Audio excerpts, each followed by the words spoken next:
And you all were against that. And you had control of everything. Would the gentleman yield? I will yield. I have to yield to my friend, Ms. Matt Gates first. Thank the gentleman for yielding, Mr. Chairman. I think what we just observed was a drive-by committee presence from the gentlelady from Missouri. And what I would reflect on is that if someone is the victim of an armed robbery, they don't need a green space. They need a local government willing to fund their local police department. If someone is about to be stabbed, as one of the witnesses was at our field hearing in New York, they don't need a therapist. They need force to be able to respond back, and they need the law on their side, which is why I've introduced a national stand your ground bill that I believe the committee ought to hear. And if your car's being broken into, you don't need wraparound services, you need a detective. Day in and day out, people in the communities run by Democrats feel less safe. And the reason they feel less safe is because they don't feel like the law is on their side. And by the way, funding up the FBI and the ATF and the censorship industrial complex at the DHS isn't what they need. It's local police, and those are the folks whose backs we have and who you all have spent years denigrating. Would the gentleman yield? Gentleman's time has expired. Does the gentleman wish to speak on the bill, or we got an amendment coming? I'll recognize if you. I appreciate it, Mr. Right. Chairman. I just want to say this. I mean, I think the rhetoric's over the top down there. I mean, I was a prosecutor for 12 years. I've been endorsed by the FOP every time I've run for office. People in my jurisdiction, by the way, don't want to get rid of the FBI and the ATF. They're very glad that we have them. When I was a prosecutor, we coordinated our prosecutions with them. It's called Project Exile. I believe it was started by the Bush administration, by the way. But we tried to do that to get gun offenders off the streets and to make sure that serial offenders got more jail time because they got more serious sentences in the federal courts.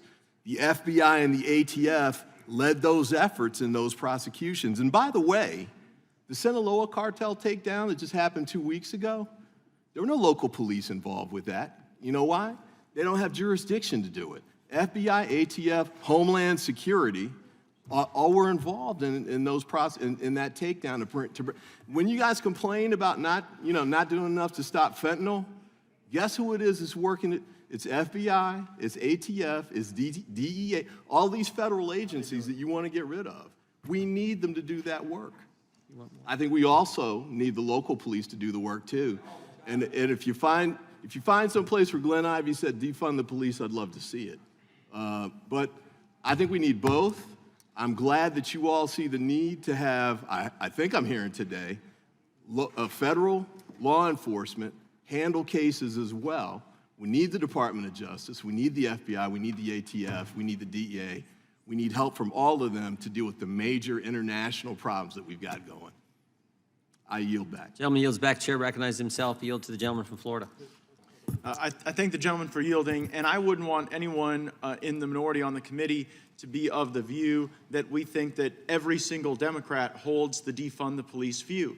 Matter of fact, we don't think that, and I think the gentleman was correct in referencing we've got Democrats who've been a part of keeping our community safe, and we thank you for that. You're patriots for offering to do that. But when the Democratic Party elevates to the position of chair of the crime subcommittee, the very leader of the defund police movement, you don't have to be for the defund police movement to be supportive of, I think, some pretty dangerous platforming of ideas that make people in our communities less safe. And there's been much discussion of these crime rates.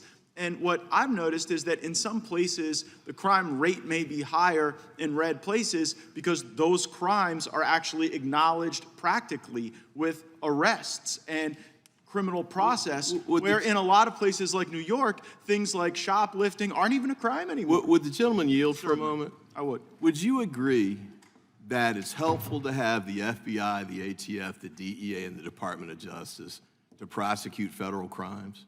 Would you think it's a good idea to keep them around? Just as you've not called to defund the local police, I haven't called to completely defund the FBI. What I've said is if they don't come to heal, and if they are not responsive and constrained by their authorities, because Mr. Ivey, I think it is fair. Gentleman from Florida controls time. I think it is fair to be critical of an ATF that imposes zero tolerance on people, and then they lose their own guns. They keep records in the hundreds of thousands they're not Would the supposed to gentleman keep, yield? and then they don't. I just want to ask about your legislation. Yeah, 'Cause your legislation is discuss one it. line. Yeah. And all it says is, we're going to shut down the ATF. It doesn't say anything about all of the other stuff you just mentioned. Well, that's All because it I was does is talking it about says the we're gonna shut it FBI. down.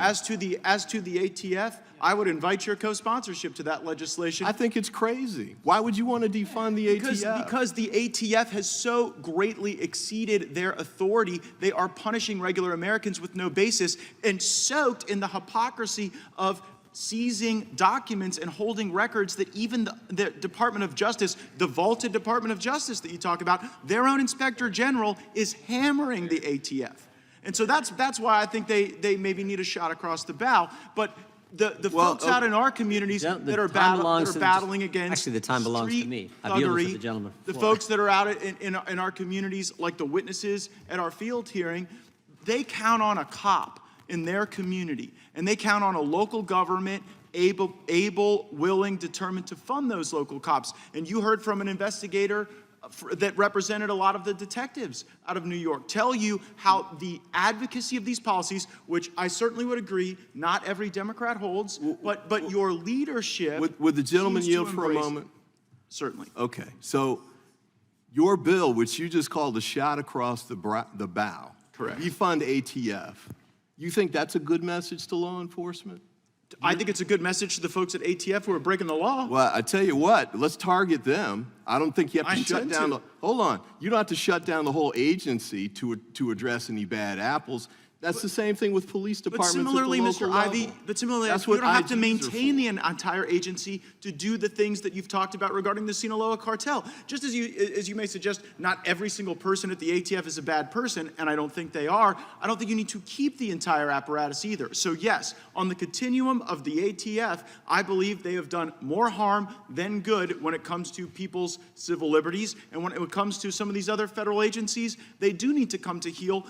So that, by the way, Democrats used to believe in civil liberties. You guys used to actually think that when government overreached and violated people's constitutional rights, there was a bad thing. I must say, we And we you still guys, do. We still do. So long as these federal agencies will go after Trump and Republicans, they seem to get a lot more attention from you. I got to say, I've been at this a lot longer than when Trump was president. And we've been able to challenge the FBI, the ATF. I've been on both sides of this. When they cross the line, you prosecute them, you fire them, you deal with that. But see, all we could do is defund them. But saying you're going to shut the whole ATF. thing down. Our power is the power of the purse, and we have to be able to use it. And that way, if you've been on both sides of this issue... Did you send a letter to the if- IG saying you need to target these bad apples in particular? We send so many letters to the IG highlighting the things that we're finding in our investigations. And if you've been on both sides, what I would say is, what are you waiting for to get back on our side, on the correct side? I'm waiting to get back on the majority so we can entities. actually focus on laws When you were in the majority, that you guys deal didn't with do gun anything violence to protect people's rights. and bring down Juice the gun these violence. agencies By with all the way, powers that they've now weaponized against the people. Gentleman's By the way- gentleman's time has expired. The chair recognizes the gentlelady from Pennsylvania.